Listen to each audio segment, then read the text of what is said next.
గారి ఒక date of birth ప్రకారం ఈ 21 కొంచెం డేంజర్. సార్ మరి వాళ్ళు అరెస్ట్ చేస్తారనుకుంటాను మన న్యూమరాలజీ ప్రకారం. ఏమవుతుందో చూడాలి. ఎందుకంటే సార్ గారిని ఇప్పుడు అరెస్ట్ చేస్తే 1 మంత్ 15 డేస్ తర్వాత బెయిల్ వచ్చినా కానీ ఈ స్థానిక ఎలక్షన్స్ ఉన్నాయి. దాంట్లో కొంచెం టీఆర్ఎస్ అనేది మోరల్ ఘోరంగా డౌన్ అవుతుందండి.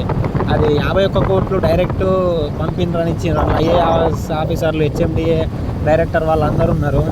ఈరోజు కేటీఆర్ గారు అరెస్ట్ అవుతారు అనుకుంటాను. చూడాలి ఏం జరుగుతుంది. 99% అరెస్ట్ కావాలి. ఇక బై మిస్ అయితే బతికినట్టే ఇక. ఎందుకంటే నెక్స్ట్ స్థానిక ఎలక్షన్స్లో కేటీఆర్ ఘోరంగా ఫామ్లోకి వస్తాడు ఇక. ఎందుకంటే ఇదే ఊపు ఉంటుంది కదండి. అంతకుముందు కూడా సేమ్ జనవరి 9 తారీఖు అనుకుంటా మన ఏసీబీ వాళ్ళు మాట్లాడి వెళ్ళిపోయిన తర్వాత ఎంత ఫాలోయింగ్ పెరిగిందో పబ్లిక్లో చూసిండ్రు. ఈ ఛాన్స్ రేవంత్ రెడ్డి గారు మిస్ చేసుకోవద్దండి. ఈ 21 అనేది చాలా డేంజరు. సేమ్ అంతకుముందు కవిత, మన జార్ఖండ్ సీఎం వాళ్ళు, మన అరవింద్ కేజ్రీవాల్ కూడా 17 అరెస్ట్ అయినరు, మరియు 4 నెంబర్లు అరెస్ట్ అయినరు, 3 నెంబర్లు అరెస్ట్ అయినరు.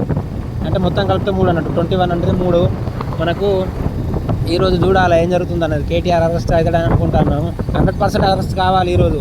అట్లయితేనే కాంగ్రెస్కు చాలా చాలా మనకు ఇది స్థానిక ఎలక్షన్స్లో సీట్లు వచ్చే అవకాశం ఉంటుంది. మిస్ అయిపోతే టీఆర్ఎస్ మొత్తం కొట్టుకొని పోతుందండి. I'm billionaire.